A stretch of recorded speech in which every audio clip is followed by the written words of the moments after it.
Hello, Tony. You make a very famous video titled Midnight Work.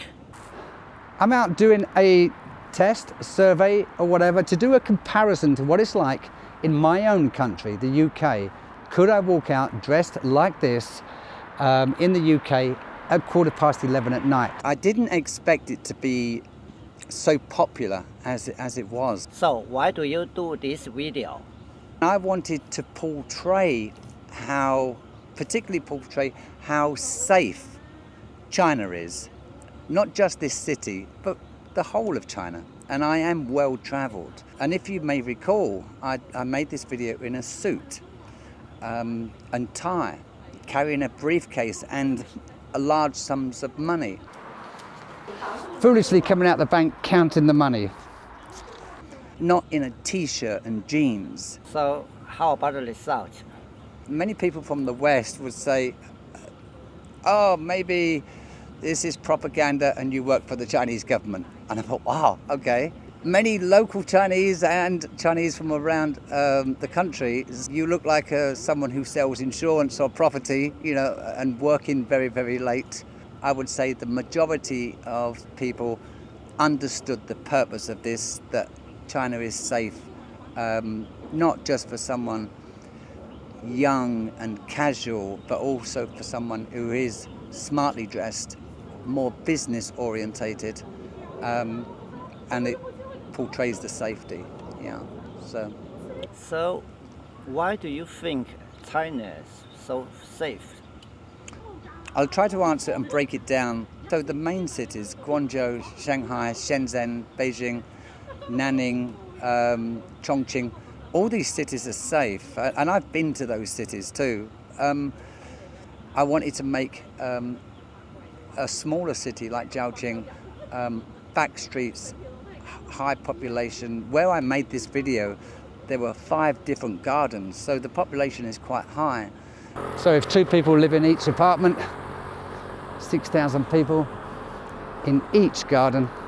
So, well, times that by 5.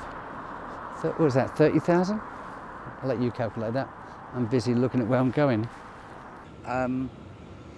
So I wanted to let the world know, and China know, how safe this particular city is, primarily because I live in this city also. Through this video, yeah, you are very confident. So yeah. What's the reason why you're so confident? Several reasons. One, I'm confident that China is safe. There's been no trouble in China for the last, I shouldn't say for everyone, but for me speaking and my awareness of China, for the last 18 years I've watched China improve. The government has stepped up on taking care of crime, so therefore I don't have to fear or worry for my safety. For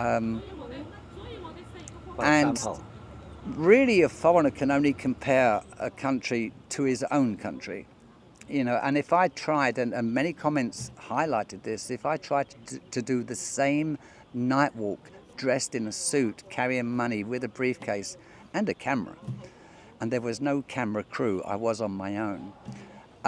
If I tried to do this in the UK, the likelihood of me being robbed or attacked would be very, very high.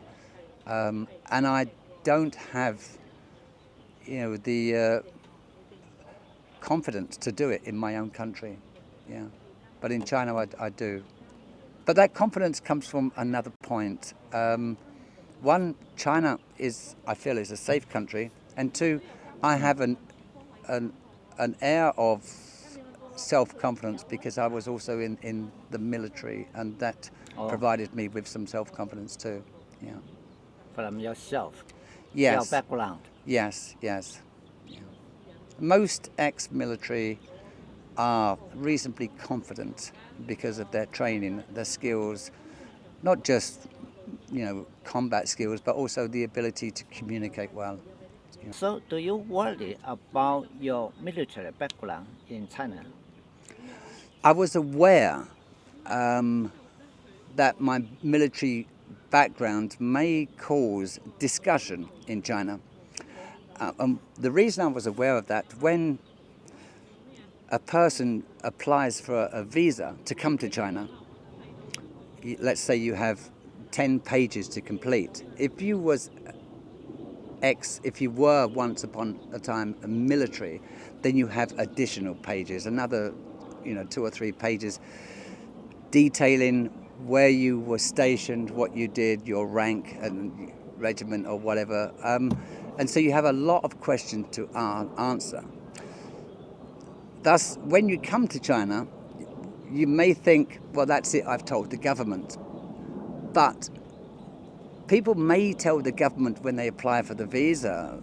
Not many people will tell the world on a YouTube video or on a video, which I did.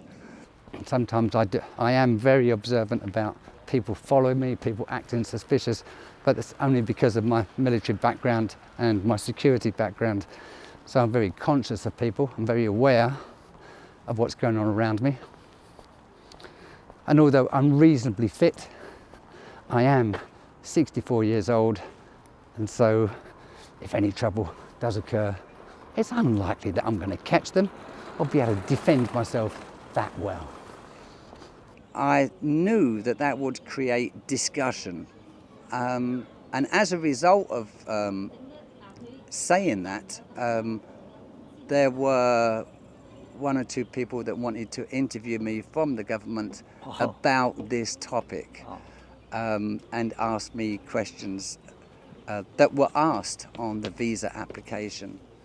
I didn't once feel threatened, I didn't once feel worried, because I'd answered all these questions. And I actually felt very, very secure that a country is asking these questions. What I mean by that is foreigners can go to the UK, my own country. These questions are never asked.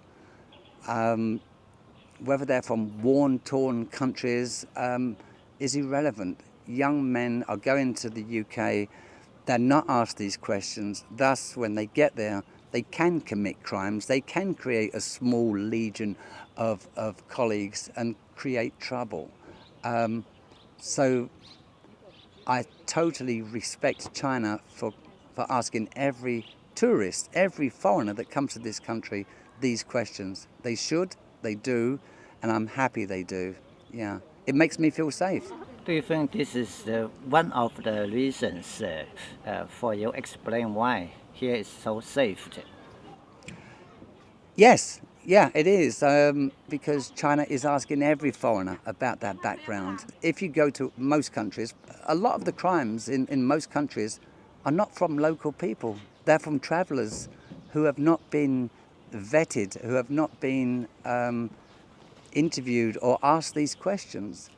So they take their crimes, their criminal past to another country. So it doesn't happen in this country. What kind of measures do you think in China is very safe for people? In China, all the train stations and metro stations, as well as airports obviously, have security gates where your backpack and your suitcase will go through. The process of this is very smooth. It doesn't really delay your journey at all. There are 2 or 3 machines at every exit on every metro. Everyone's aware that this happens around the world at airports, but in China it's also at train stations. And because of that, you also feel safe because, just recently there was an attack on a London train near Huntingdon where someone was carrying a knife, and the fear of that happening in China has been removed.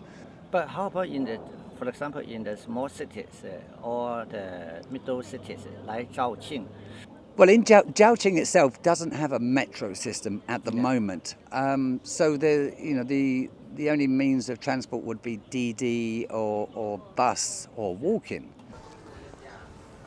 So here we go, walking past some shops and restaurants, very late at night. If you're walking, you can rest assured there's enough cameras around that's going to deter crime. You know, it doesn't necessarily prevent it, it deters it, which basically means anyone who's thinking about committing a crime know that they will be caught. So it's a deterrent, which is a great idea. Buses, there's no security gates on buses, but you do have to, there are cameras on buses, again, very little to no crime on buses. In some of the streets in this city, there's like a police box. There'll be a security guard or a policeman sat in there, and late in the evening, you can communicate with these people.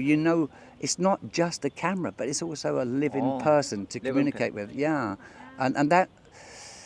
One, it provides a sense of safety and security, and also a level of comfort. But they don't look like dangerous policemen, with big sticks and guns. They're all like approachable. Yeah. Like a service. Yeah. It's yeah. So you don't feel oppressed in any way. You feel like they're friendly. You can approach them. Yeah. So how do you make another videos in the near future? Well, I've made several videos. I don't know how to make one as successful and as popular as that particular one. I'm still trying to create new ideas, locations, etc. The answer is I don't know, but I really just want to promote China, not for money, not for fame, not for benefit or anything like this. I just want the world to see the truth about China and this city. Yeah. Hopefully you can make more popular videos. Thank you very much. You're welcome. You're welcome. Thank you very much. China. China. And at this stage I must point out to all those British viewers, I must thank you for the contributions you've made for your TV license, which has been so worthwhile all these years. Without you, we could not give you the truth about China. As a woman rides off in the distance wearing her red jacket. Why red? All the colours to choose from. She chooses red. Awfully suspicious. And here at this lake, why are there no children swimming in the lake? A further look into China.